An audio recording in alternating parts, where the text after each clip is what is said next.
Morning. Morning. How you doing? I'm good. It's now it's hot in here. It's hot. I'm warm today. Yeah, a little. We're overcorrecting, folks. People are gonna think we're the problem. Are we the drama? I was like, walked in. I was like, wow, I'm already feeling a little nauseous today. This is it's not helping. But I don't want to change this because then we could go back to Iceland. No, but it's also like hot outside too. So like, can we? Let's figure it out. Let's sort it out. If you're not in Los Angeles, it's summer. Welcome to Disrespectfully With Katie Maloney and Dayna Kathan. Unapologetically, We're here to do what we want to do. spilling the tea. Babe, you're going to see the power of women. Like, Disrespectfully. It's back to being summer. Last nighttime was cold, but like I'm sweating. Why am I sweating in October? 90 degrees the other day. Yeah. Jesus Christ. Swamp ass. Thought we were done with that. I thought we moved on. Apparently not. No. Not to start the day on a negative, but I have a grievance and I need to hear if you've heard about this. Okay. I'm very upset about it. And it's so dystopian and very like 2025. There was a bodega cat named Kit Kat that was killed by a Waymo in San Francisco. Like ran over it? Yes. Did you hear about this? No. Okay, go look up Kit Kat. Uh-huh. He was like called the ambassador of 16th or something. And also the fact that it just happens to be in San Francisco in the Bay Area, and like the fact that it's in that area and it was a Waymo, but been around for a long time. It was the neighborhood cat. I've seen videos all morning of people showing they'd go greet him every day, and he was they called him the store manager. I'm like really, really mad about this. Listen, I've always hated Waymos. I've been angry about them ever since they hit the streets because I just feel like they're unsafe, and now we're proving that they are. Maybe people think that like for humans it's safer. Well, it's safer than like I don't care. Like because look what could happen. It could hit a little defenseless animal. I am aware like the world is such a dumpster fire, and I have a really long list of grievances, but that really pushed me over the edge. I mean, I didn't sleep well last night. I was like misty-eyed watching everyone's and they have a big tribute outside the bodega, and it's like it was like the Pope died. Like literally there are so many like flowers and affects photos the community and memories. I'm like, Kit Kat, what the fuck? How traumatic for anyone that was in the area when that happened too. Does Waymo say anything? Has anyone released a statement? Okay, so this is my grievance about it. I say this specifically. Waymo said sorry, like they were like our deepest sympathies to the cat's owner and the community, blah blah blah. But then I can't verify this right now, but I saw something earlier that was basically they were alluding to the fact that like this stuff's gonna happen. Like there's deaths in any kind of car, and I'm like, yeah, that's true, and I understand people might say it's just a cat, but I don't know. I take umbrage with the whole thing. I'm so sad about it. I don't like the it's just a cat thing because that is. What if there's a small child? Yeah. What next? Well, it's supposed to detect any kind of a door opening like from a parked car. Like come on, do better. Also, not to get like real dark with it, but did it stop? I have to did it keep? Listen, I was gonna ask that. I was gonna ask like what like went down. Did it? Because like it's so small. Like hello, obviously I love cats. I'm like devastated about this, but I'm like I feel like I picture it just continuing to go, and I need to know if it stopped. Because to your point, if a leaf blows by it 30 feet away, it's supposed to know that it's supposed to stop. So I imagine it stopped because how would they know that it was Waymo that hit it? Why wouldn't they just assume it was a car, just any car? maybe eyewitnesses. I don't know, but fuck. I'm bummed about that. So if you have any incredibly good news this morning, feel free to share. I cried this morning. For why? Because whenever those videos pop up of like the Disney characters greeting kids, like little kids at Disneyland. Oh my God. Waterworks. Her partner's Nick Disney, folks. She's a Disney adult. It doesn't matter if you love or hate Disney. If you've ever been to Disney, like watching those videos, it's like, oh my God, it's so touching. Of just the kids being excited about it. Oh yeah, no, like some kids are like crying. Like they always put like sad music over it or like emotional music. Just like they just are hugging them and like, I don't know. Okay, well, if you don't know what I'm talking about, you don't know what I'm talking about. I don't know what you're talking about, but I can picture it. I'm assuming you would know that if this is true or not because you know Disney. I heard that they can't let go first. The characters, like when they're hugging little kids, they have to let them. That's just like knowledge. That's so sweet. That's not exclusive to I feel like that's Disney knowledge. Did you know that, Allison? Yeah. Okay. See? Never mind. Maybe it's just knowledge. I think it's sweet. It's not deep lore. Anyway, it's Halloween. Happy Halloween. It is. Oh wait, well sorry, this is a week later. It's a week later, but yeah, today is Halloween. Today's actually Halloween. We went to a Halloween party last night. You served looks. Yeah. Your makeup looked really good. Thanks. Are you happy with how it turned out? I love how it turned out. Did he do the whole thing? Mm-hmm. Oh, okay, because I was wondering if you did like the eye makeup and he just did the mask part. He did my face makeup. He did the whole thing. And then he did Nick's makeup too. Yeah. Nick's was incredible. How was that getting off? Like taking it off? It was really on there. Yeah. It was still on there a little bit this morning, but we did our best. That's the thing. I had to use, shout out Mara Beauty. I use the Mara Beauty Universal Face Oil. I don't wear fake eyelashes a lot anymore, but I had them on last night and I had to put oil on to try and, when the glue just gets all up in your eyelashes and it's completely stuck. I look like I'm wearing eyeliner a little bit right now, but I've had 4 I never washes. wear lashes either. And I put on some like corner lashes and the same thing happened when I was putting on mascara this morning. I was like, oh, cool. There's still lash glue on my lashes. Yeah, that glue's going to be. Do you like lashes? Here's the thing. I think they really bring a look together. And I don't do full glam a lot, but when I do, like I love the way it looks. But I used to wear them a lot, like when I would just go out, like on the weekends and shit. And now I'm like, no, I do it like 3 times a year. No, I tried and I would do those clusters, but they took forever to put on. And it's just like, that's like just one extra step I am not willing to do in the morning. But I remember like all the girls on like Vanderpump Rules would wear them every single day. Well, every day. Do you want to know something funny about, in terms of Vanderpump Rules journey for me? I wore a cat eye all the time, but the reason I was doing that was because I was wearing fake lashes. And I'm not good at putting them on unless there's eyeliner because you can see the gap. So it wasn't like I just want to do a cat eye all the time. It's because I was like, I need to wear lashes on camera. And now I'm like, and my eyelashes have gone from midnight to 6, I would say, over the last few years. it's like I've gotten them relaxed, a little Brazilian blowout. They're much straighter and like looking down at the ground. And I'm like, whatever, it is what it is. I heard, or what people are saying is that just not bare lashes, but no false lashes are way more in vogue. I would say that they are. I do feel some mornings when I wake up after I've been sleeping and they're already like this and they're like smushed. I look in the mirror and I look like, when Rose in the Titanic, when it goes from her being young and hot and then it cuts to the old version of her and it's like, that eye is shocking. Like sometimes I wake, I'm like, oh, like I know, why would they do that? I know years. They want to show like but like, oh. I know we're jumping around right now, but wasn't that the most jarring scene? It was really, especially for like a girl. It was, I was 6 years old or 7 years old when I saw that and it frightened me. Like I remember being like, what is this? Yeah, it makes me sad. So yeah, no, I think, the 2016s are gone. I don't think people are as much in the lash game. However, I do think there is still a good amount of lash blindness, but I think it's more with lash extensions. Hot take, I hate lash extensions. I hate the way they look. They look so unnatural. And I know a lot of people get them, so sorry, but like they look natural. And then when like they have like 2 hanging on, I'm like, come on. Yeah, it's time to take them off. No lashes would look better than whatever that is. Well, that's the same with like chipped nail polish, right? Unless you're intending to go for that look, you're like, just take the nail polish off. Just take it off. Just take it off. The thing is, I don't hate lash extensions. I do like, I like some of them, obviously the more subtle ones, but I passionately hate a lot of them. Like I would say 70% of them, I'm like, I think you'd look better without. And then sometimes people will come on the internet after they've been doing it for 10 years and they stop and they look younger and like fresher. It drags your eyes down every time. I just think that, yeah, okay, like really, really natural ones for like people that have like barely any lashes.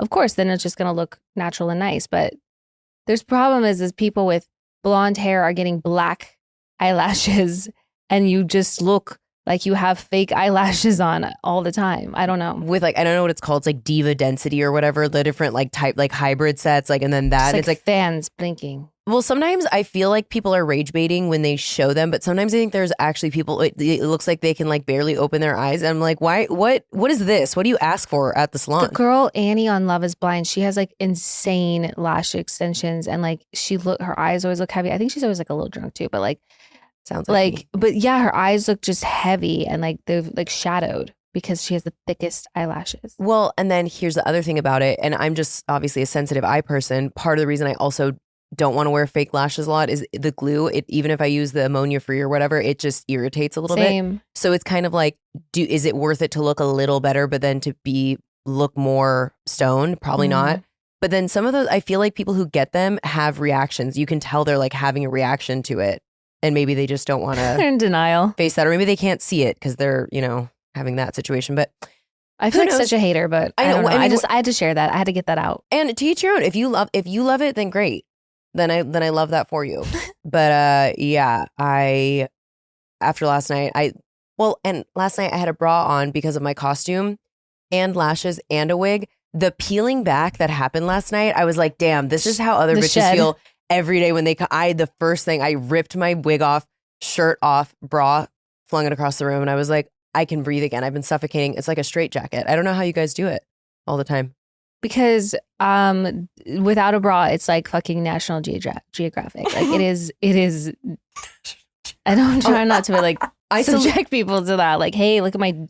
Also, my boobs like they like go. They don't hang cutely. I think your boobs hang cutely. I don't know. It I've seen your bothers me. boobs. I think They're in my nice. armpit right now, so I don't have a bra on. Well, that's the thing is I also understand if it's the strongest soldiers. If it's an absolute necessity, you have cannons. Like I get it.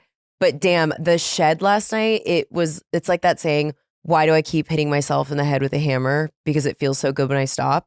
It was just, I was a new woman. I found some really comfortable bras. The skin bras are very comfortable. I will say that much. With the nipples? No, not those ones. Just like the regular like t-shirt bras. And they have ones with like no underwire that are just like really soft. A quick circle back. What's up? Her little bush thong. The merkin? I want to, it's Halloween today. I look forward to scrolling. I hope we see some costumes that have incorporated, if they have gotten it. They better. I want to see it outside your clothes. So let's see how you got creative with it. But Let's get into this episode. do you want to start with a little Coven core? A little Coven core, a little love letter from one of you out there. Sam says, "Hey there, my loves. I absolutely adore the podcast and want to express my gratitude to both of you for discussing the government shutdown on the show this week. I genuinely believe that many people are unaware of the significant impact it has on countless individuals and the way it's handled. As a military spouse, this is something that we have looming in the background of our lives every year around this time. Just what everyone wants to think about as the holidays approach. My husband and I are incredibly fortunate to be stationed in a community that is incredibly supportive of my husband's specific branch of service. We have decent savings and our family is always ready to lend a helping hand. However, this is the reality for many people, especially those who are younger and new to the service. During the 2018 to 2019 shutdown, the longest we've ever had under Cheeto Man's reign, it was recommended that service members consider options like holding a yard sale, getting a second job, or turning a hobby into a means of earning income to survive the 35-day shutdown. Wow, that was really great advice, I bet. Mm-hmm. Yes, you read that right. Get a second job while being required to show up for work that you're not being paid for. Many people say, but you'll probably be paid eventually. I'd love to call up my mortgage company or bank that handles our car loans with that statement, but alas, that's not an option. Imagine being contractually obligated to show up for work every day, knowing that despite having a highly skilled job, you might not be able to afford your home, car, or food this month. There's already a mental health crisis in military service members, veterans, and their respective spouses, and this can only exacerbate many of those issues. My heart goes out to anyone in this position. I hope with all my heart this shutdown does not surpass the longest, as is unfortunately predicted to. Love you both, and please continue speaking out about these important issues. Light, love, and disrespect." I'm just like, what day are we on? I don't know, but it's so frustrating that so many people are soon to be impacted by this. And yet there's so many people that are blaming the wrong groups of people, the wrong person, the wrong issues, when the issue is that no one should go hungry. No kids should go hungry, no disabled person, no struggling families, no single mothers. Like that should just not be a reality ever.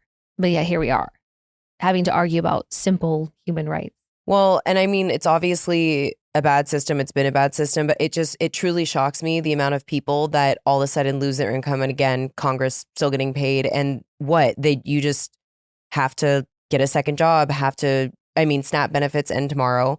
So in addition to that already being a crisis, I've seen they've been setting out specifically for government employees that are losing their income, food drives and whatnot. And I'm like, what world do we live in that this is allegedly one of the strongest economies in the world, or supposed to be, and this is what's happening? Well, and also speaking of like the military folks, their housing is already limited. And now they have people like Stephen Miller and Kristi Noem living in military homes. Yeah. It's never been done before. That's not normal. No. Never happened before. And Nope. and people are just complicit and silent about it because, you know, they think at the end of the day, multi-billionaires are going to come save them. Because that's historically been fact as well. Like, okay. Uh-huh. Well, speaking of billionaires, shout out Billie Eilish was just at that thing, gave $11.5 million from the revenue of her tour, but they did a thing. It's 20% of her net worth. And she was in a room full of billionaires and said, hey, why are you billionaires? Give your money away. And imagine if all billionaires just paid their fair share of taxes, but gave 20% of their net worth away. No one needs to have $500 billion. They would still have more money than anyone on this planet and be able to help out so many fucking people. I like that she said that Mark Zuckerberg was in the room. I know, his little butthole titan. Let's go Bezos, let's go Zuckerberg, let's go fucking Taylor Swift, Jay-Z, like all of you people, share. 100%. Or we just need to tax them, like point blank. Yeah, if they just paid their taxes, it would solve, honestly, most of these problems. But regardless, we're just thinking about anyone impacted by this. I saw a really sad air traffic controller, which those people are so good at their jobs. It's really specific. It's in high demand because not a lot of people know how to do it. Not a lot of people, it's such a stressful job. Was saying stressful. Like, we're already having a stressful job. We're already having staffing issues. And then on top of this, we have to share the mental load of worrying about how we're going to pay our bills. So just FYI, we are thinking about all of you and love you so much. Should we jump into some hometown heroes? Let's do it. Did you get a new pop socket? Yeah, I like how cute she is. What are the Did you get that literally like this morning? It's so cute. It came yesterday. I had it yesterday. It's fuzzy. They're muchichimpis. Munchimpimpims. I like it. I don't know their names. It's, you've seen this. I've never seen it before. It's just cute. It has hair, FYI, if you're not watching this with your eyes. Monchichi. Monchichi is what they're called. Had you ever heard of it, Allison? I've never heard of those. They're cute. I've seen them. They're like little, I remember they're like in the family of like a Hello Kitty, like little character. It's fuzzy. It has hair. Cheryl says, hey there. My family and I rode Stitch's Great Escape ride at Disney World and survived. Okay. So now we have the new version of it. My wife and I, elder millennial females, were fortunate enough to take our son, almost 5 at the time, to visit the parks quite frequently from the mid-Atlantic. In late 2017, our little guy decided Stitch was the coolest. His Donald Duck phase was now behind him, so we waited to do a meet and greet before getting on the ride.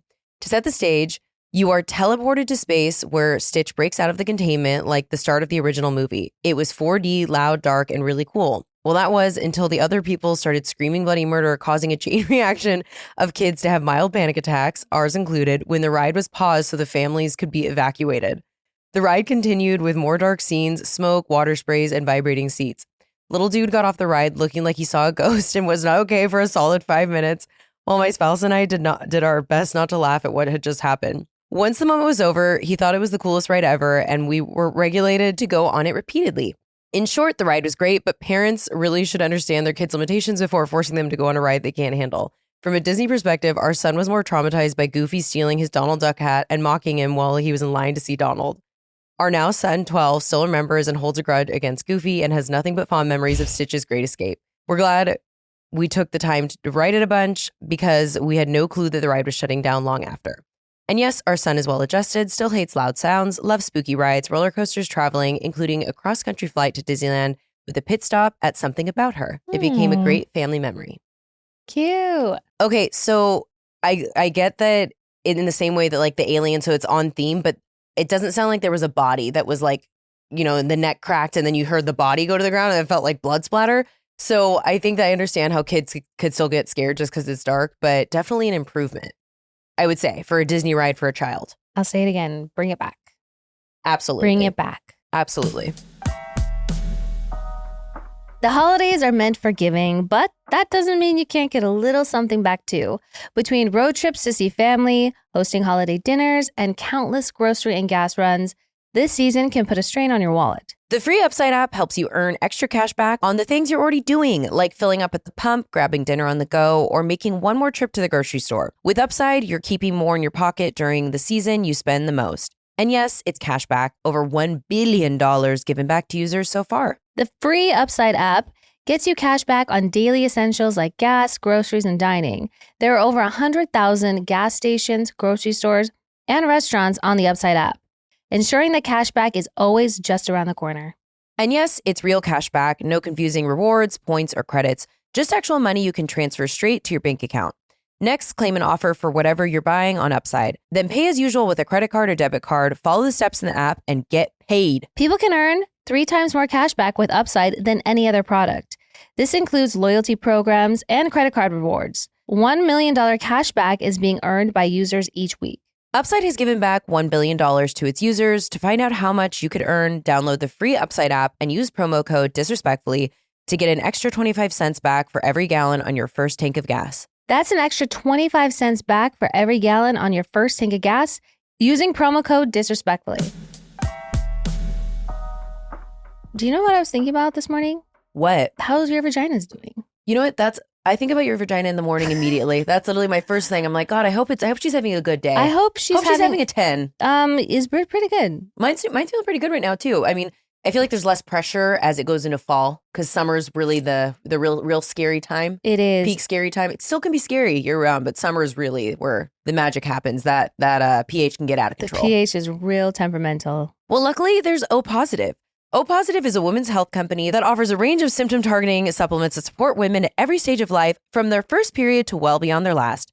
They create real, tangible results with ingredients that are backed by clinical studies and shaped by board-certified doctors. O Positive is committed to breaking down stigmas and addressing issues many women experience, like hormone health, vaginal health, menopause, and so much more.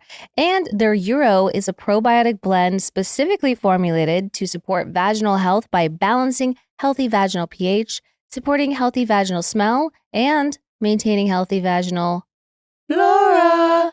Urovaginal Probiotic is a blend of 4 powerful strains of lactobacillus probiotics, backed by research showing these strains support healthy vaginal odor, vaginal pH, and vaginal flora. In addition, Euro contains prebiotics that increase the effectiveness of the probiotics. With just 2 capsules per day, Euro delivers noticeable benefits within 8 weeks. Many see results sooner, and so many customers talk about how the improvement in vaginal health led to greater confidence, as well as better sex and intimacy. Take proactive care of your health and head to opositive.com/DRF and enter DRF at checkout for 25% off your first purchase. That's opositiv.com/DRF for 25% off. All right. T says, hi, Katie and Dana. Disrespectfully is the only podcast I listen to consistently and enjoy every episode.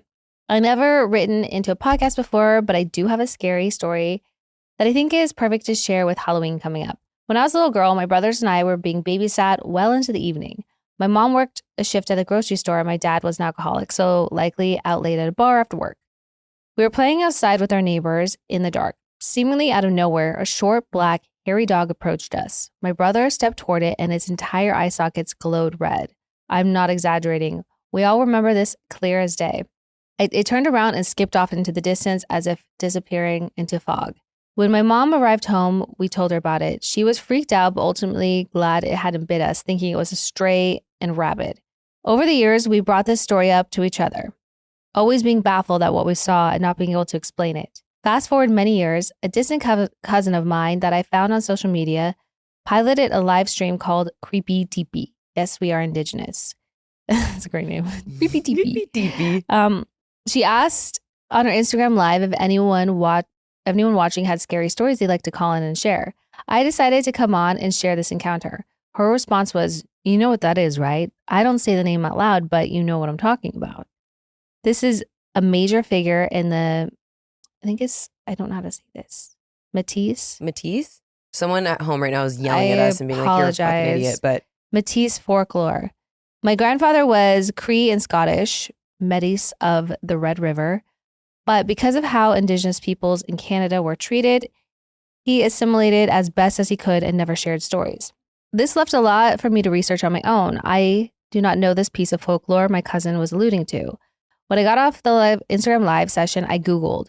In Métis folklore, tricksters, or even the devil, are said to appear as a black dog with red eyes, called Rougarou. I don't know how to...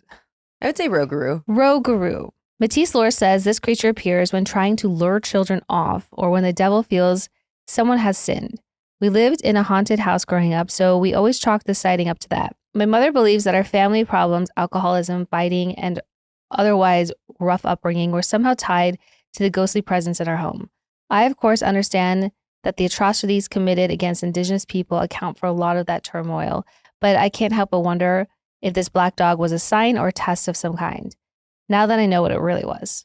I know the story has been long enough already, but just one little superstitious tidbit. Even typing out the Matisse name of this creature to my cousin, when I told her what I discovered, she said, just make sure you sleep with a key beside your bed tonight to ward off any evil. I absolutely did and probably will tonight. Maybe I should as well. Maybe you should as well. Maybe we all should. Thank you for reading. I have many more stories to share. If you read this, I'll try my luck again and send another one in. T from Ontario, Canada. I believe that it was. Oh, yeah. I believe in that shit. There's. What other explanation? Yeah, I mean, well, I'm saying like, I don't think your eyes were playing tricks on you. Like, No. I believe it. Yeah. For some reason, I'm thinking of like Creole, like bayou, like in the swamp somewhere in the South. Have you ever heard of, I don't know what the specific name for it, but it's like basically looks like a goat, but it has a man's face. Like it's supposed to be the straight up devil. And people have different tellings they all have the same description of what it is, but they like interactions with it. So if anyone knows what I'm talking about or has experienced that, please let us know. Yeah. Ooh, I love that shit. Ooh. Freaky. Sarah says, hi, Coven. Jumping right in. I was out at a bar with some friends in an area that they grew up in, but I wasn't familiar with. One of the guys, James, no need to change his name, in the group, and I hit it off, and our mutual friend thought he was single, so I went home with him. Important side note, this was early 2011 before maps were widely available on cell phones. We had sex, then passed out. A few hours later, we were awoken to a chick throwing open the bedroom door and screaming and slapping James. Me hiding under the covers completely naked, then James throwing on some underwear and taking her back downstairs. I was panicked. She was crying and asking how he could do this to her. I felt awful. I've never knowingly slept with someone in a relationship before or after that. I would have immediately left, except I didn't have my car. So I called my best friend who was out with us the night before. Me, dude, you need to come get me from James' house ASAP. Bestie, okay, what's his address? What happened?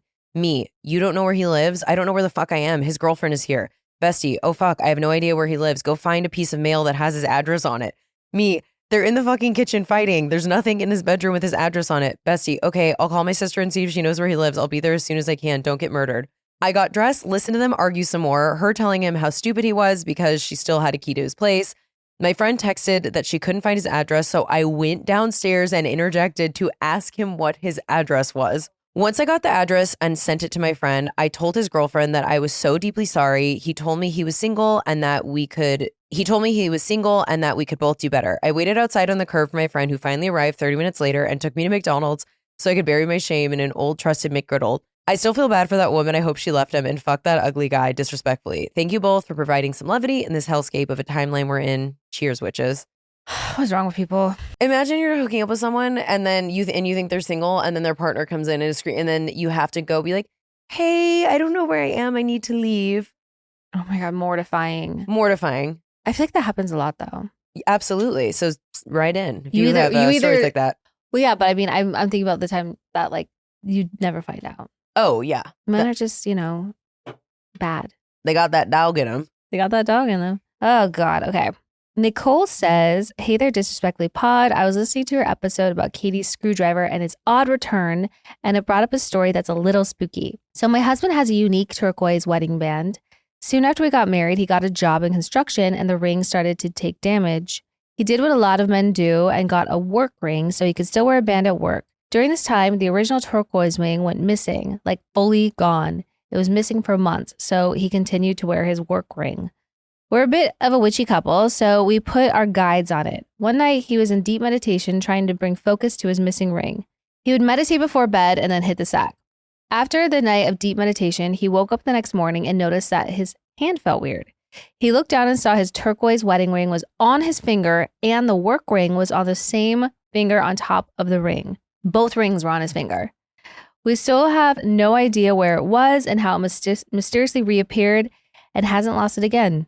Anywho, love you both. This is the only pod I never miss. Keep doing you. Kay, love you. Bye. I love I that. thought about you and that like maybe you need to try some meditation. Don't victim blame me. You haven't meditated enough. I mean, I love that. And also I believe this shit. Like, same. I saw a gal posted a video and she was like, showed this ring. She's like, I got this one single ring in Paris. And then she picked up another one and she was like, I didn't have two of these. I bought one ring in Paris. This is the same ring. It was in the same place. So those like glitch in the matrix type things. I listened to a story on TikTok about this couple that has started having they're both living in an alternate reality. They have different memories, like from like one night they went and got food at a Mexican restaurant. They had fajitas. It was really good. The next day he mentioned it. He goes something like referencing the dinner the night before Mexican food. She goes, we didn't have Mexican food last night. Like, what are you talking about? She goes, on the way home, I was tired. I didn't want to like go sit down somewhere. We went through McDonald's. We got McDonald's last night. She pulled out the receipt. She sent him a picture of the receipt, the date, everything. But he's like, no, I know for a fact we had Mexican. Like, so imagine having those types of different things happen. And they said it all started or got ramped up when they were in New York and some, street vendor person was trying to sell baskets. And he sold their basket. He goes, this is a really nice basket. Like, it's a really good fortune or something. He goes, anything you put in it multiplies by 3. And then at one point when they were unpacking, they moved in together. She was like, where should we put these baskets we got? And he goes, I don't remember there being 3 baskets. There was 1 basket. And she goes, no, we bought 3 baskets. He goes, no, we bought the 1 basket. And he says, everything multiplies by 3. They had very different memories. He's gotten like CAT scans and MRIs and all that. He's talked to like a doctor just to see if he like had some kind of psychosis. I don't know. There's no explanation for those things. I would never survive that relationship because I'd be like, no, you put something in it and then you get 3. We had fucking McDonald's. What are you talking about? Yeah, there's more to the story too. But I was just like, damn, you're cursed. If you have glitch in the Matrix stories, we're gonna need anything of that nature. Those please. are always my no skips. Okay, if you could put something in a basket and have it multiply by 3, what would it be? Just one thing. Can't be like money. Do something silly. Ooh, probably something really delicious that I always like savor. And I want it to continue going. You know what I put in there? What? Laszlo. Oh my God. I'd throw her in there, get 3, take those 3, throw them back in there. I would Not put good at butter math, and but you know what Gordo, butter and Gordo in there. Yeah. Oh, Yeah. oh, Imagine you just come over and there's fucking 25 Laszlos. Is it be like? Would it be like? What was that movie? With what's his name? Where he already kind of know what you're talking about, himself. I can't. Was it called Duplicity? He clones himself, and as the clones get further along, they get dumber. Okay, I've definitely never seen it. I was about to be like, is it Click? No. It's remote movie. What's his name? I can't think of his. Michael Keaton. No, definitely never seen it. And it's really good. It's such a corny like 90s movie, but I just think about that with like butter. I'm like, if we cloned you, you already don't have brain. He just has 2 hearts. Oh my God, I'm gonna cry. Leo died of a big fat giant heart. That's so sweet. Well, he's stupid. I think we said on this before that my sister once called Laszlo a large calculated weasel. And I thought that was so rude because first of all, Laszlo's extremely dainty for a cat. She's the world's smallest cat, but she is very calculated. So she is really smart. So we could get up there to like 15 or 20 You have of them. room. Yeah, we have room to slow. Yeah, we don't have room for growth in that department. Okay. Butter. Yeah. Well, at least play to his strengths. Now when he sits there, his tongue hangs out of his mouth. Yeah. He's so cute though. Sarah says, Dayna, Katie, and the rest of the Coven. The year is 2011. I'm on Match.com. I go on a date with a guy. Let's call him Blake. Oh my God. I love this one. 2 Mariners game. Mistake number 1, never ever commit to a multi-hour event for a first date. But it was a beautiful sunny day in Seattle and a Seattle dog was calling my name. If you know, you know. Obviously, I know. The one thing live sports events, I did love baseball in the spring just because in Seattle, we don't have sun. So when it like starts to be nice out, you just want to go outside and have a cold beer and a fucking hot dog and just like be social. Mm-hmm. I can't emphasize how painfully boring he was. I would have had more fun stabbing myself in the eye with a hot knife or getting my left lip pierced. So halfway through the game, I decided to go to the bathroom, then bounce, which is exactly what I did. I left this dude sitting in the seats completely alone for the remaining innings, which was probably halfway through the game. I ignored his calls and texts, and eventually he gave up on me, thank God. He probably thought I fell in the toilet or was kidnapped, not my problem. Fast forward to about a year later, and I'm in a new relationship that I'm really into. Let's call him Shane. He wants me to meet one of his friends. We're pre-gaming before a night out of town, and in walks Blake. I turn about as white as the ghost of me leaving the baseball game. Talk about awkward. Blake did, in fact, think something bad had happened to me, but we all had a good laugh about it. They never let me live it down, but worth the price of getting out of that mind-numbing date. He didn't even offer to pay the $5 for my Seattle dog. Stay sexy and be careful who you ghost. It could come back to haunt you. P.S. Dayna, thank you for sharing your MFM story on your own podcast. I started listening to MFM after that, and I am hooked, obsessed. It's also fun to hear you talk about living in Washington. Love you both. Sarah, she, her. That's a nightmare. Talk about nightmare fuel. When you blow a year later, the only thing that could be worse is if you fucked him and then you walked in. You know what? Seattle is so small. I was dating someone in Seattle and then I moved to California, started dating someone that a completely different separate friend had introduced me to. And then I found out that they grew up together. And I was like, oh, cool. I love that for me. So then it's not even like we all socially hung out, but like imagine you just walk in and you're like, oh, and Blake sounds like a nice guy. He's like, I was worried about you. Still a boring guy. Yeah. Oh. Yeah, boring because he's safe and nice and probably has a secure attachment style. But fuck, I would hate him. But yeah, I'm like, God damn, poor Blake. But anyway, I thought that was so funny. Poor Blake. But yeah, this is more of a lesson in just not ghosting because that's karma. Well, and karma or not, like I don't have the balls to do it because I think I've talked about the date I once went on with the leather flip-flops guy that ruined my life. That we went to a second location and I just thought about either driving into the ocean or home. And then I was like, fuck, I can't just, and I had the perfect out. And then he told me the story about the girl that actually ghosted him on a date. And I was like, oh, I understand why that happened. But have you ever done that? Left mid-date, not said anything? No.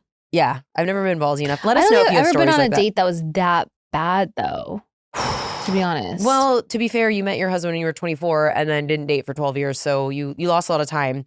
Crucial years. I've been through, I would say I can name off the top of my head at least 5 dates that I have wanted to leave because they were so bad. Shit.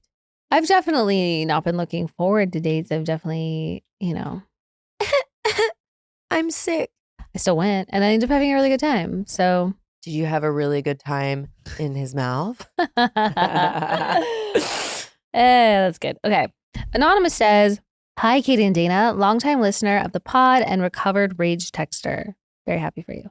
Thank you for making me laugh on my morning commute. Let me tell you about the scariest haunting that has ever gone down in Galena, Illinois.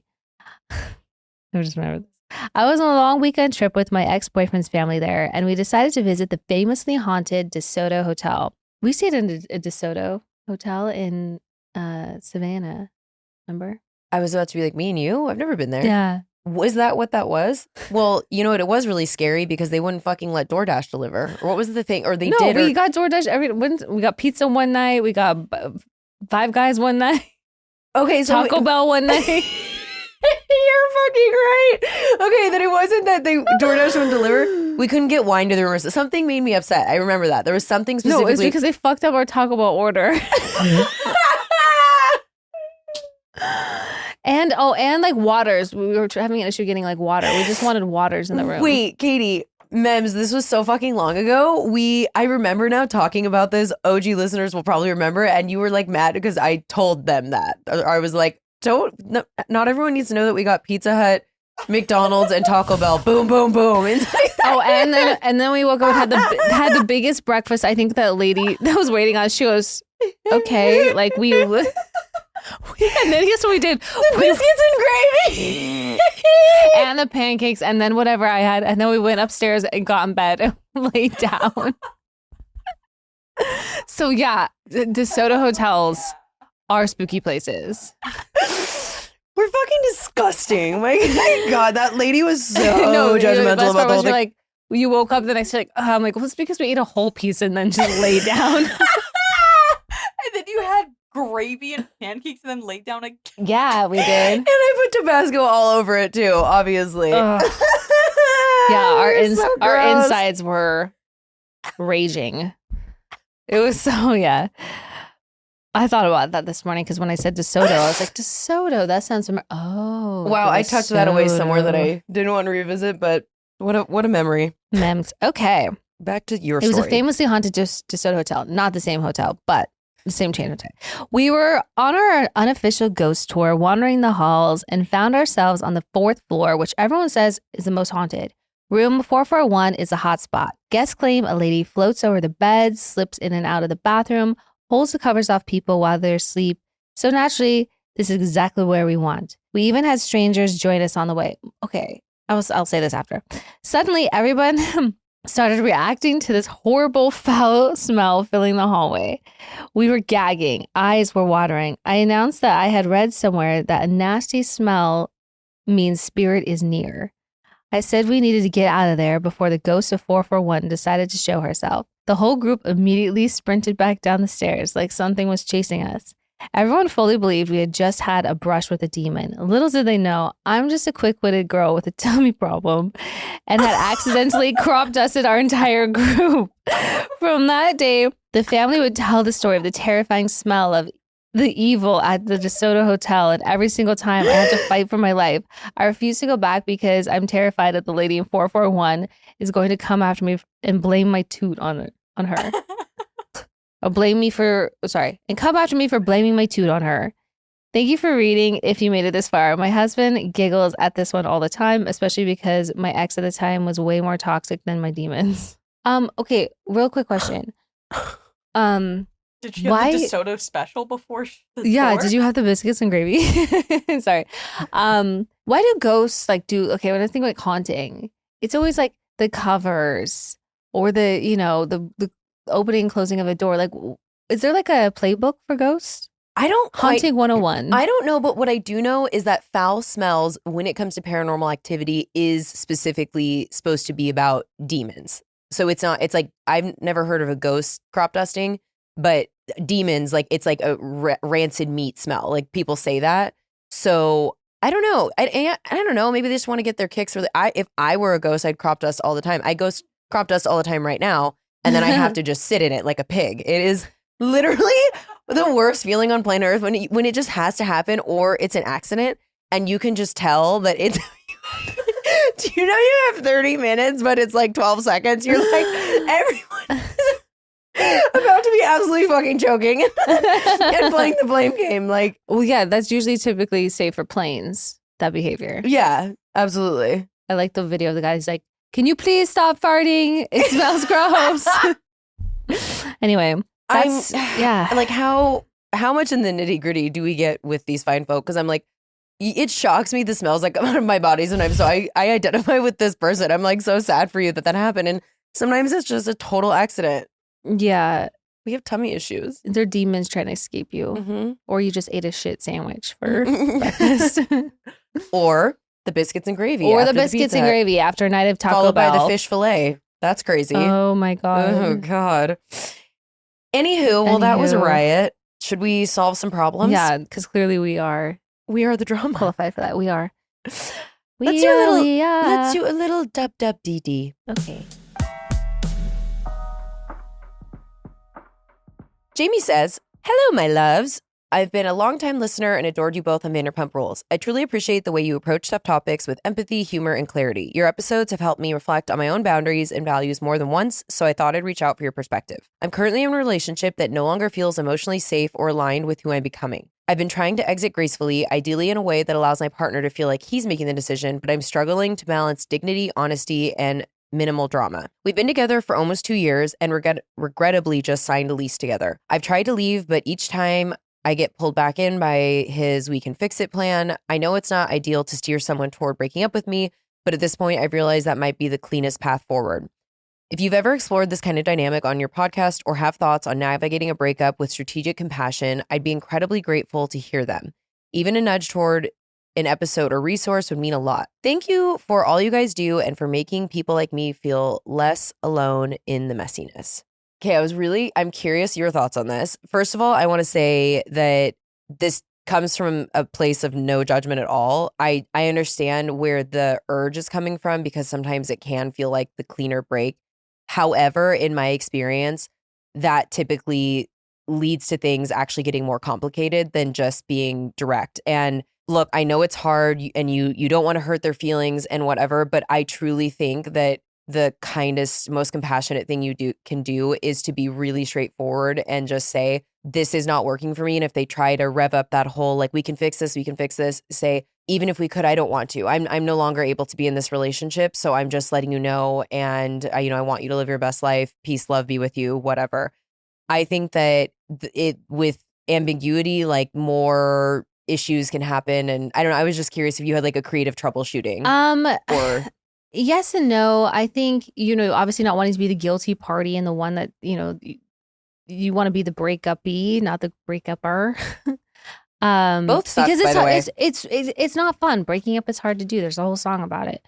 But I think for you and your own, character building, your own integrity, your own dignity, I think just being the one to do it and be, like you said, straightforward, direct, is going to go a lot further in life than you think. Wanting to guide people to make the decisions for you isn't going to ultimately help you later in life. Does that make sense? Yeah. I think owning your shit and taking control of your life is one of the most confident, brave things that you can do, even when it's hard stuff, when it involves hurting someone else's feelings. But the thing is, you already know that this isn't the right relationship for you. You already know it's toxic. You don't feel like fixing it. You've already seen, I mean, yeah, the lease doesn't help, but like, I think just using all of that and giving yourself like a deadline. But no, I don't think this isn't going to be the person that's going to break up with you, because this is a person that I think lacks growth and also likes complicity. So yeah, he wants to just be complacent. He's fine with like just going through that cycle of things. So they're not going to do it, no matter how awful you are to them. And don't do the thing like you cheat on them or anything like that. Like, just be the bigger person. Yeah. I know that's not. It's hard. And yeah, I wish we had a like step ABC plan for you that was straightforward and hey, use this script. But yeah, It's hard. I mean, I remember like with Tom having to like get to that point and bring up those things, I literally had to give myself a deadline. Well, all I know, when I've been in those places with people and like kind of gotten to that place where I'm like, I really want them to end it, no feeling was worth how bad and anxious it made me feel continuing to be with them, knowing that it was past our time and being like, hey, this isn't changing, so I'm going to have to be the one to do it. Yeah. And you'll be proud of yourself. Rooting for you. Yeah. Hope it helps. Listen, a lot of people struggle with vaping and nicotine addictions. You know, I don't know who or what you are talking about. 1 minute, you're curiously checking out the mango flavored USB cartridge your friend has in their mouth. And the next, you're chain vaping in the public bathroom stall, just trying to get through the workday.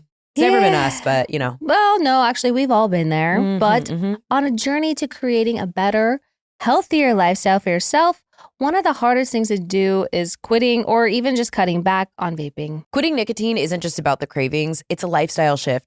You don't want to just ditch your morning coffee routine, late night hangs, or going out with friends just because you're battling cravings. Jones gets that done. With discreet, great tasting nicotine mints, pop a mint when everyone else steps out for a smoke break. That way, you can have fresh breath and still be part of the crew. Craving? Open the app and play Quiddle, a 1 minute game proven to take your mind off the urge.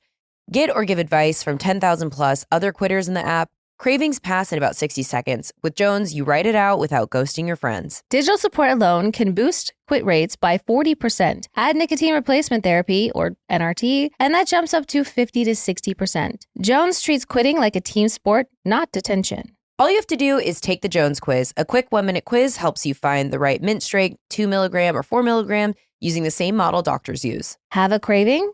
Take a mint. Let the mint dissolve between your gum and cheek when cravings hit. Do not chew it. Use as cravings come up. Jones recommends a structured schedule to quit for good. The app helps you log usage, build streaks, and stay motivated. Plus, get daily text tips and support along the way. Simple, smart, supportive. If you're ready to take a step towards quitting, or even just a safer nicotine option, check out Quit with Jones. Visit quitwithjones.com/disrespectfully to take the free quiz and use code disrespectfully to get $10 off your personalized quitting journey. That's quitwithjones.com/disrespectfully. Taking back control starts now. Thanks to Quit with Jones for sponsoring this episode. Just a heads up, the mints contain nicotine, which is an addictive chemical. Jones is FDA approved and available for those that are 18 and older. Danielle says, "Hi ladies, it's me again seeking friend advice post-divorce. Katie, you touched on it last Friday and inspired me to write in. During my marriage, our friend group was super blended. We were all friends, some from her life and one from mine. That one friend that I brought into the friend group completely picked a side post-divorce, totally gravitated towards her and kind of ghosted me. And to add to it, they did not get along during our marriage, but magically got over it when we split up. Am I the asshole for thinking this is weird? Do I say something to the friend? People showed their colors during my divorce, LOL. Thanks, ladies. Love you endlessly. Disrespectfully, Danielle." That's not, it's 100% weird. Like, yeah, that is strange behavior. And the thing is, people, whether they think that they're picking sides or not picking sides, they tend to pick sides even when they don't have to. Like, that is just sort of that ugly part of breakups. But I wouldn't bring it up to this person. Honestly, I think they did you a favor by showing you their colors. Yeah. And you just, that's all the information you need. You don't need answers as to why. You don't need the details. Somebody that can just turn on a dime like that, especially at a time like this, like, you know, when they could really be there for you and you could really lean on them, they've chosen not to. So I think that's all you need to know. Yeah, I think that sometimes people think they need to hear words to understand where someone is. And I'm like, I actually think there's a lot more to be said in silence or the way that people move. And because I think some people think that they want to hear the words, but they want to hear the words they want to hear. They want the confirmation bias. They don't want to hear the business. Yeah, I agree with Katie. I think that they've told you everything you need to know and you need to let go and move forward. And I know, and that sucks. And it's also okay to sit in that's a lame thing that they did. And it's totally weird behavior, but they did you a favor. Hell yeah. Anonymous says, hello, ladies. Per usual, Vanderpump Rule fan and listener of the pod, I spend a lot of time in the car for my job, and having you two just truly feels like I'm hanging out with friends, even though I'm completely solo on the road. Anyway, I have a fun one for you, and I hope you can give me some input. My husband and I have been together for 10 years and married for almost 2 of those years. We met when we were only 18 and have had our hard times, but have always found our way back to each other. I love him more than words can describe, but lately it feels like we're in completely different places in our lives. For quick context, he played professional baseball for 5 years, then immediately went back to school to finish his degree online and has been working part-time while doing so. He graduated in August of this year, but now his part-time job ended, seasonal work, and he doesn't have a full-time job lined up. I'm frustrated because it feels like so many of our issues lately have been rooted in lack of income. I make good money and can keep us afloat, but I'm at a point where I want to travel, have nice things, not worry about the bills, potentially even consider a family. I know age shouldn't matter, but we are 28 and it feels like I'm wanting to live a life of someone who is 28, married, finally free, no kids, etc., while he is living the life of a 22-year-old fresh out of college trying to get his first job. At times, it feels like I'm busting my ass to create this life with financial freedom, and he gets to reap the benefits of all my hard work without having to do anything himself. I know it sounds harsh, but it's like I'm comparing my life to the version of my life where my spouse brought in money. Again, we've been together for 10 years, and we've never had any major issues, cheating, etc., but our issues lately seem to be all surrounding this job thing, and I need some advice on how to stick it out and continue carrying the financial load while he figures his shit out. Sincerely, a stressed wife trying to live her best life. Okay, so first of all, I think that it's what you're feeling is normal. And we've kind of touched on this before when other people have asked about specific relationship issues. If what is important to them doesn't align, there's a misalignment. It doesn't matter what the issue is, like kids, money, jobs, where you live, whatever. If that misalignment is there, you're going to have problems. So it sounds like this is a reoccurring thing. And by the way, you're in a partnership. So if you're expecting your partner to financially help support your life and make you not feel like you have all of that load, then it's okay that you're feeling that way. I think that you need to be really direct with him and not come from a place of attacking, because especially I do think not all men, but some men are weird about money, especially like they feel emasculated if they're not the earner. And maybe that's not him, but just saying, try to come from a place of like, hey, this is how I'm feeling about this. I want to support you. I love you, but these are my goals over the next 5 to 10 years. Like, this is my plan. These are the things I see for myself, especially when you're talking about having kids. I think that that's such a huge financial lifelong commitment. So I would be having the same concerns if I'm thinking about having children. So just say like, okay, what are you doing actively right now? What does your 5-10 year plan look like? What are you doing to then get there? Like, do we have a time frame for me as far as like, by this time I want to be in a job that, you know, makes me able to be more supportive financially as a spouse, yada, yada.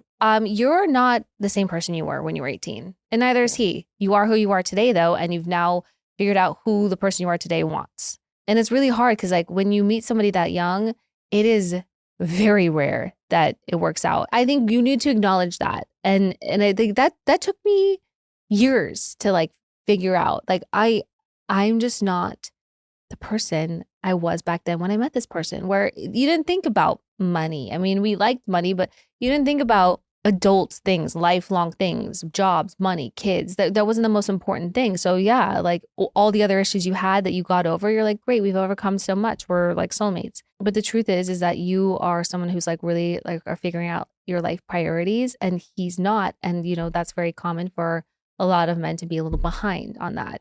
Or sometimes they don't grow up at all. Ultimately with me and Tom, it was like I grew and then this person didn't. Yeah. And I kept trying to drag them through, life stages, whether it was getting a house or getting married and all these things. And ultimately, if they're not getting there on their own, they're never going to. So I think maybe try some counseling just so you can talk about these issues with a third neutral party, and that will really help guide the conversation. Because you don't want to make this person feel guilty or feel bad for not being able to provide everything for you. But I think it'll help set you up with the tools that you need to navigate these lives or these years. These lives. These lives, these And I years. think expressing, like, I see where you are in life. I get that, but do you see me where I am, where I want to be? Like, making sure that because maybe that's just not happening. So I'm definitely not saying like, fuck this guy, break up with him. Like, have the conversation. If you have the resources, therapy would be a great option. Definitely, talk through it and see if you guys can get aligned. But being aligned is, like you said, so important. Paramount. Okay. Ania. Ania. Okay. Anya from Vogue. Anya. Listen, it could be Anya spelled with an I instead of a Y. Okay, so this is kind of a hometown, sort of a WWD hybrid, because I think we can share like how we would feel about it. Okay. Hi, Katie and Dana. Love you both. Truly a day one listener over here. Sorry, this is lengthy. So when you were talking about the girl who got her nipples pierced, girl in the van that got her nipples pierced, that girl. It reminded me of a story of my friends reminded me of a story my friends still bully me about to this day. For context, this was back when we were just coming out of quarantine. I was going to school in the city my first year. The streets were still super empty, which is relevant because if more people were around, this probably wouldn't have happened. Anyway, I'm walking to the gym one morning when this cute guy around my age comes up to me and says he's a marketing student working with a foundation that helps kids in third world countries get shoes. He shows me their Instagram photos of happy little kids wearing new sneakers, and I'm like, okay, he's cute and philanthropic. Say less. Then he goes, as part of our campaign, I take pictures of people's feet. Would you be cool with that? And I laugh like, for the kids? Sure. For the cute boy? Obviously. So when we walk over to a stoop, I sit down, I take off my Converse and socks, and this man pulls out his phone and starts filming a video where he tickles both of my feet and asks which one is more ticklish. Then he asks my shoe size, thanks me, and just walked away. I'm sitting there barefoot on the sidewalk like, what just happened? Later that night, I tell my friends the story at the bar, and they all give me the tough love my naive 19-year-old self clearly needed, that this man was definitely not working for a charity. He was selling my foot pics. So yeah, lesson learned. I hope he at least got some lunch money for my curly-toed contribution to the internet. Still cannot find the Instagram page for the life of me. That's all. Love you. Bye. Love, Ania. How do we end up in those situations? The thing is that unfortunately, that is naivete's final boss. That's what a crazy grift for being like, that's charity for feet shit. I mean, that guy, even if I don't even know that he's selling your foot pics. I think that he's making love to himself, looking at your feet and asking you about the ticklish thing. I was on Cameo back in the day during COVID. Times were fucking hard. One of the questions I got asked was someone asked me to record myself getting a pedicure and then talk about if I was ticklish or not. I didn't do the request because you don't have to do them. But I was so disturbed by that, and it was probably this guy. How do you feel about feet pics? Would you participate in selling or doing like videos? Yeah. I mean, I don't know. There's nothing like, and here's the thing, are feet pics a grift? Because we've talked about this before. There are people alleging online that they're millionaires many times over because they sell feet pics. And I'm like, is there really that much of a market for it? I don't know. I want to know. I'm a little curious because would you do it? Yeah, hell yeah, I would. We did a little bit on Vanderpump Rules. We took feet pics, but we were trying to, I don't even want to tell a story, but if you know, you know.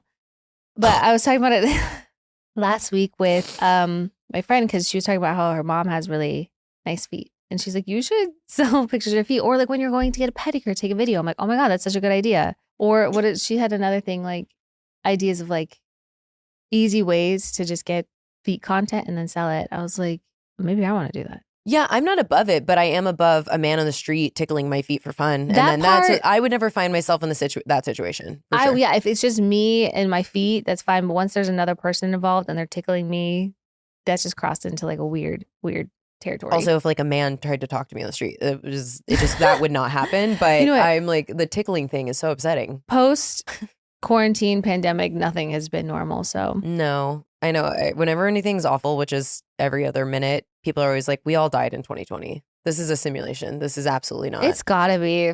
Sandra says, "Hi, Katie and Dana. First of all, I love you both. I listen to the pod every week. It's my highlight. You're like my emotional support besties I've never met." Okay, so this isn't your usual what would disrespectfully do, but I need to talk about my boyfriend's cat, Athena. The literal Disney villain of my life. My boyfriend and I have been together for 7 years, and from day one, she's hated me. At first, she ignored me, fine, but a few months in, she bit me. Didn't break the skin, just enough to say, know your place. Since then, she's bit me 4 more times, peed on my side of the bed, my side of the couch, my clothes drawer. She's basically marking her territory like a petty ex. Oh, and she's delivered 3 dead mice to the front door.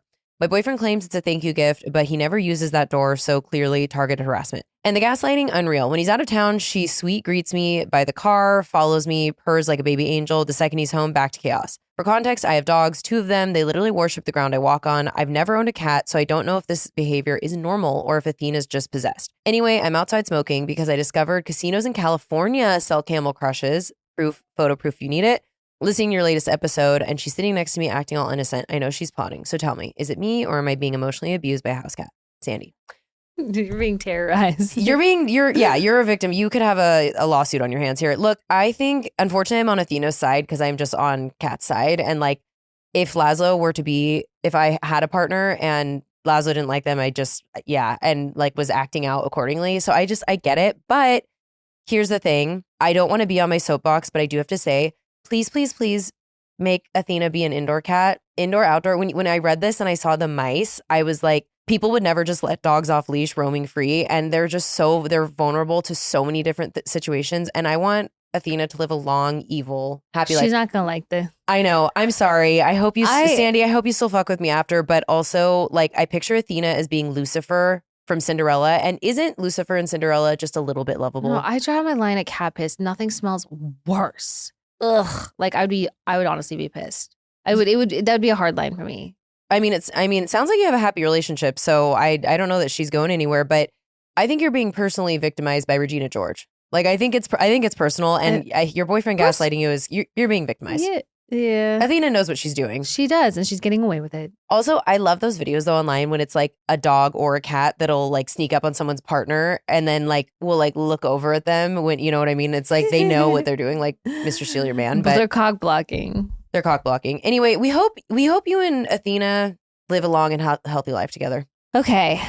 Alex says, this is our final one. WWDD, am I the asshole? Pregnant bridesmaid. Hi, Katie and Dana. If you end up reading this, just know I'm freaking the fuck out in my car on the way to work. Yeah. Dana, the way you articulate things, share such intellectual perspectives, and have a wicked sense of humor makes me believe we'd be great friends. Katie, I fucking love you, my stoner queen. My tell it like it is baddie with stellar music taste and fashion sense just makes me absolutely adore you. Oh my God, thanks. I love that. I needed that this morning. This is more of an am I the asshole than a WWDD because I already debriefed the situation with my therapist. Yay, mental health. I just need my 2 podcast babes' opinions. Trigger warning, abortion. I recently learned that my friend, let's call her G, who's a bridesmaid at my wedding, is pregnant and due 1 month before my wedding. Most people probably think, oh, that's a bummer and it happens, but it's so much more than that. My friend has been dating this guy, we'll call him Leech, because that's truly what he is, since her and I have known each other. Throughout this time, I have heard ups and downs with our relationship with Leech. Ups and downs include him cheating multiple times, and bumming off her by living with her rent-free, never doing anything nice for her, like taking her on dates or being thoughtful, or any other baseline expectations you'd have for a boyfriend. Totaling her car after drunk driving it, didn't pay for any damage either, and more. I've never been able to wrap my head around why G continues to let him in her life and treat her like this. The worst of it is the fact that he's never been there for her in any shape or form for the 4 abortions she's gone through with him. This is such a mess. You could say that I wasn't surprised when she told me that she was pregnant, but more surprised with the fact that she's keeping it this time. What's changed this time, you ask? That's still unclear to me. She feels like she has to have this baby because she doesn't want to have a 5th abortion. And at 27, it's time to have a kid because she's not getting any younger. I don't know. I feel like there's a lot of things to consider when you should have a kid besides age. Yeah. She doesn't have a stable job, stable place to live, and certainly not a stable relationship. There wasn't any part of this conversation with her where she said how much she really wants to have this baby. I'm worried that she's doing this in hopes that Leach will change his ways. Being a good friend and owning my pro-choice morals, I told her I will support her. FYI, she knows my feelings about Leach. I feel like it's fair for me to be upset that this throws a wrench in what I envisioned for my wedding day and bachelorette party because there's no way she's going to NOLA a month before she's due. However, that's all secondary of the fact that she's having a baby with a horrible human that I absolutely hate. He doesn't treat her with any respect, and she doesn't seem to have any respect for herself. I'm just heartbroken for her because I know he will not change his ways. Oh, and Leach already has a baby with another woman that he does not take care of at all. All this to say, I decided to demote her to just a guest of the wedding. Some reasoning behind that is that I'm still deciding she needs to prioritize the baby and perhaps selfishly not bring any stress to my wedding day. I'm just so disappointed in her and have given her so much grace regardless of the several questionable and poor decisions she's made. I've come to terms that I don't have the energy or space for her anymore. Am I the asshole for kicking her out of my bridal party, or am I right for protecting my peace?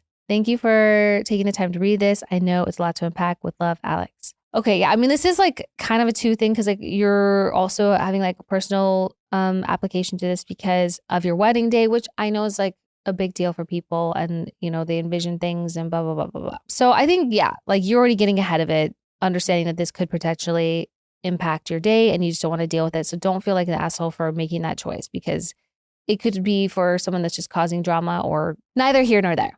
Yeah, it's your choice to make. I think you made the right one. Your friend, on the other hand, yes, has terrible decision making things, and I mean it's all right in front of her. Every red flag, everything possible has already been on display to her for a long time. She knows exactly who this person is.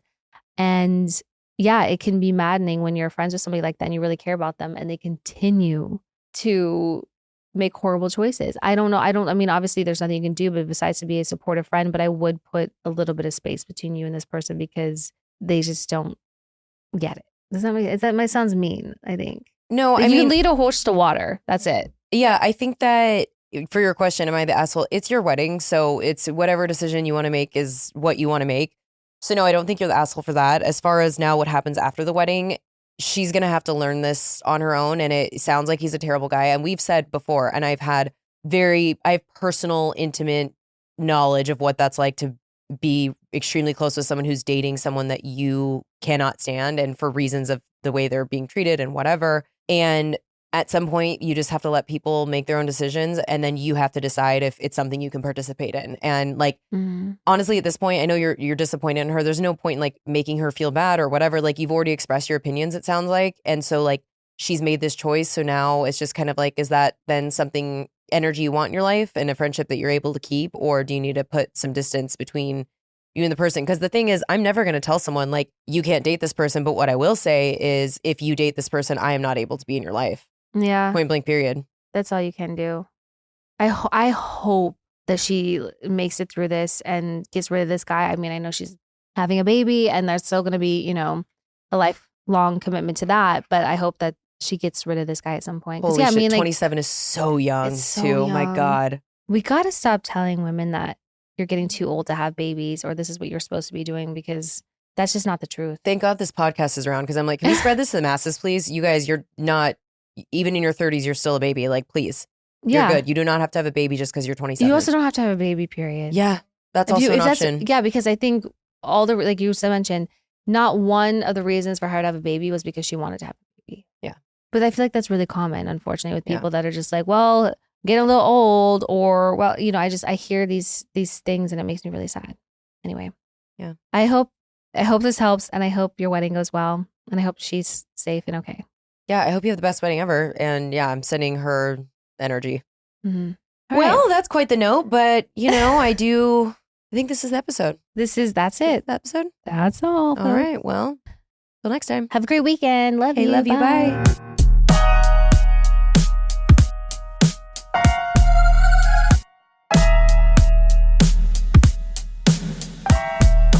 Babe, you're going to see the power of women. Like, disrespectfully.